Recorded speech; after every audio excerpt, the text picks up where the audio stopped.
नमस्कार। आप सभी के अपने चैनल जय गुरुदेव उत्तराखंड पर एक बार फिर से बहुत बहुत स्वागत है।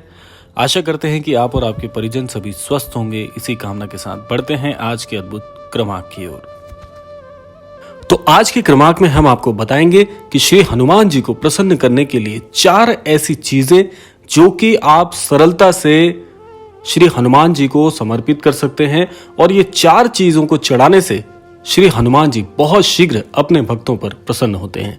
तो आइए बिना समय व्यर्थ किए हुए बढ़ते हैं आज के इस अद्भुत क्रमांक की ओर।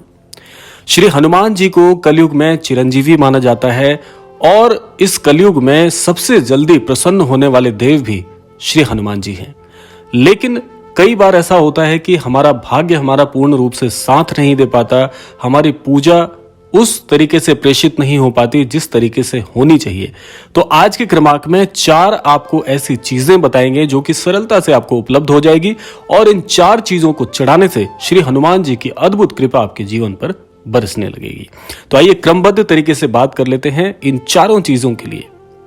सबसे पहली चीज जो कि श्री हनुमान जी को सबसे ज्यादा प्रिय है वह है सिंदूर। यानी कि अगर आप आसानी से उपलब्ध होने वाले केसरी रंग के सिंदूर को श्री हनुमान जी को समर्पित करते हैं, उन पर चढ़ाते हैं, तो श्री हनुमान जी को केसरी रंग का जो सिंदूर है वो अति प्रिय है। एक प्रसंग आता है जिसमें श्री हनुमान जी माता सीता को केसरी रंग का सिंदूर लगाते हुए देखते हैं, तो वो इसका कारण पूछते हैं कि माता आप ये सिंदूर क्यों लगाती हैं।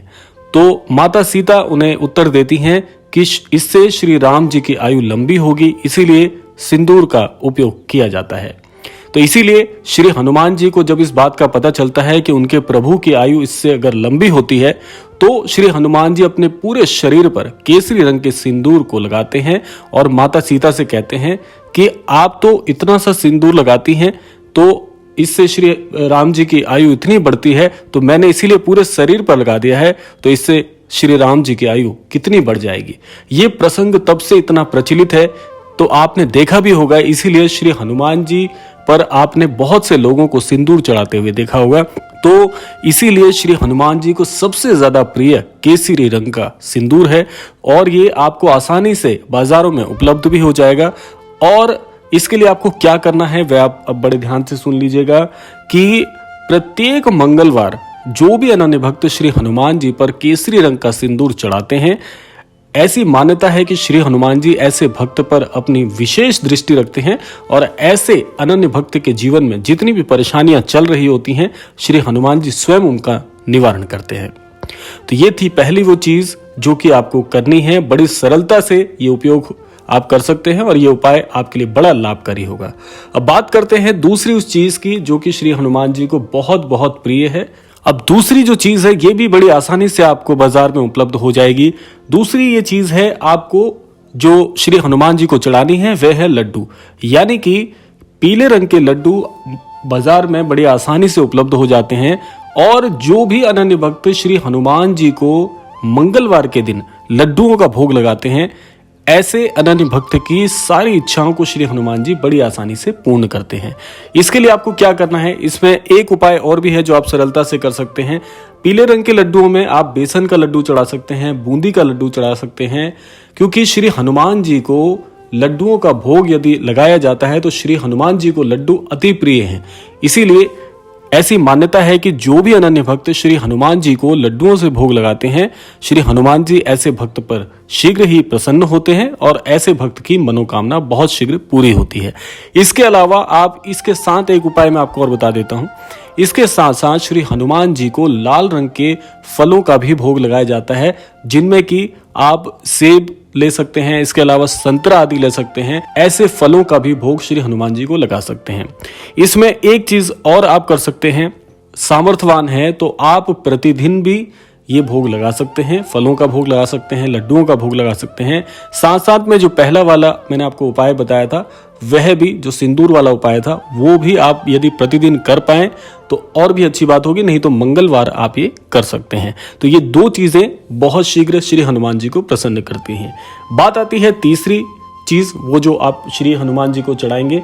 तीसरी चीज है ध्वजा। आपने देखा होगा कि श्री हनुमान जी को सदैव ध्वजा के साथ देखा जाता है। यहाँ तक कि श्री हनुमान जी का ध्वजा पर विराजित होना महाभारत काल में भी पाया जाता है। इसलिए ध्वजा श्री हनुमान जी को अति प्रिय है। और ध्वजा में यदि राम नाम अंकित हो तो और भी इसका फल बहुत प्रभावी होता है। तो आपको क्या करना है कि ये उपाय भी आप मंगलवार कर सकते हैं। मंगलवार के अलावा यह उपाय आप बृहस्पतिवार के दिन भी कर सकते हैं। आपको क्या करना है कि नजदीकी श्री हनुमान मंदिर में आप श्री राम नाम अंकित की हुई ध्वजा जो कि केसरी रंग में हो, आप उसे चढ़ा सकते हैं। केसरी रंग यदि नहीं मिलता तो लाल रंग की ध्वजा आप श्री हनुमान मंदिर में चढ़ा सकते हैं। ध्वजा श्री हनुमान जी को अति प्रिय है, इसीलिए जो लोग श्री हनुमान जी को ध्वजा समर्पित करते हैं, ऐसे अनन्य भक्तों के जीवन में श्री हनुमान जी की कृपा से बहुत बहुत सफलता अर्जित करते हैं। ऐसे अनन्य भक्त, जिस प्रकार से आप श्री हनुमान जी को ध्वजा प्रेषित कर रहे हैं, ध्वजा जो है सफलता का प्रतीक है, इसीलिए श्री हनुमान जी भी आपको जो है इसी के समरूप आपके जीवन में सफलता की ध्वजा रोहित करने में आपके लिए बड़े लाभकारी होते हैं। तो इसीलिए ये उपाय भी आप मंगलवार और बृहस्पतिवार इन 2 दिन में कर सकते हैं। बहुत से अनन्य भक्त कई बार मन्नत भी रखते हैं। यदि आप ध्वजा के लिए आपको ऐसा लगता है कि आपकी कोई मन्नत पूरी होने के बाद अगर आप श्री हनुमान जी के दर्शन करना चाहते हैं, आपकी कोई मनोकामना श्री हनुमान जी के आशीर्वाद से पूरी हुई है, तो आप उस मन्नत पूरी होने पर भी ध्वजा को समर्पित कर सकते हैं। अन्यथा आप यह कर सकते हैं कि आप ध्वजा समर्पित कर दीजिए और उसके बाद श्री हनुमान जी से प्रार्थना कर लीजिएगा। आपका प्रत्येक कार्य बड़ी आसानी से सफल हो जाएगा। इसके अलावा ये 3 उपाय हो गए, वो 3 चीजें हो गई। अब आती है चौथी वस्तु जो आप श्री हनुमान जी को प्रसन्न करने के लिए चढ़ा सकते हैं, वह है केसरी रंग का चोला। यानी कि श्री हनुमान जी को आपने देखा होगा बहुत से अनन्य भक्त चोला भी चढ़ाते हैं, तो आप केसरी रंग का जो है चोला आपको आसानी से बाजार में उपलब्ध हो जाएगा। श्री हनुमान जी को आप केसरी रंग का चोला अवश्य चढ़ाएं। ये किस दिन चढ़ा सकते हैं? मंगलवार। ये भी आप उपाय मंगलवार कर सकते हैं, क्योंकि मंगलवार पूर्ण रूप से श्री हनुमान जी के लिए समर्पित दिवस माना जाता है। वैसे तो हर दिन भगवान के दिन है, लेकिन मुख्यतः मंगलवार श्री हनुमान जी के लिए बहुत बहुत महत्वपूर्ण माना जाता है। तो मंगलवार के दिन आप ये कर सकते हैं। इसके अलावा यह उपाय आप शनिवार के दिन भी कर सकते हैं, बृहस्पतिवार के दिन भी उपाय किया जा सकता है। तो इन 3 दिन में आप ये चढ़ा सकते हैं। इसके लिए कोई विशेष विधि नहीं है, जो भी मैंने आपको बताया। या तो आप अपने किसी आचार्य की सहायता ले सकते हैं, अगर आचार्य उपलब्ध नहीं है तो आप अपने हाथ से भी उपाय कर सकते हैं। ये उपाय इतने सरल और इतने सहज हैं कि इसमें किसी भी प्रकार की कोई बनावट नहीं है। आप अपने मन की श्रद्धा के अनुसार ये उपाय कर सकते हैं, क्योंकि श्री हनुमान जी की एक बहुत बड़ी खासियत है कि श्री हनुमान जी बहुत शीघ्र प्रसन्न होने वाले भक्त हैं। श्री हनुमान जी किसी भी अनन्य भक्त के कष्ट नहीं देख सकते।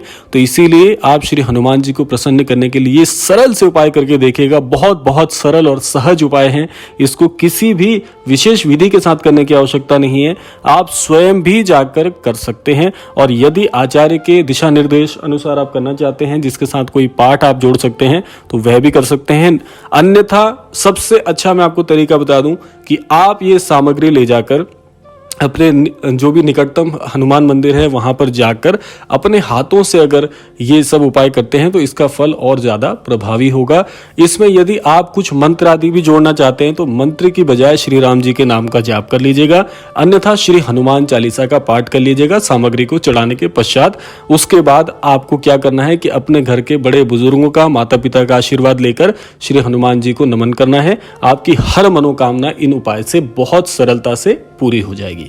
तो यह था आज का अद्भुत क्रमांक। आशा करते हैं चारों उपाय, चारों सामग्रियां आप श्री हनुमान जी को समर्पित करें और उनके आशीर्वाद से लाभान्वित हों। इसी कामना के साथ विदा लेने का समय आ गया है। विदा लेने से पूर्व समय है प्रार्थना का। यही प्रार्थना करना चाहूंगा कि श्री हनुमान जी आप सभी को सन्मति प्रदान करें, सभी को सद्बुद्धि प्रदान करें, इस संपूर्ण सृष्टि का, इस संपूर्ण लोक का कल्याण हो। इसी कामना के साथ विदा लेते हैं। मिलते हैं अगले क्रमांक में। तब तक के लिए जय श्री राम, जय गुरुदेव, जय उत्तराखंड।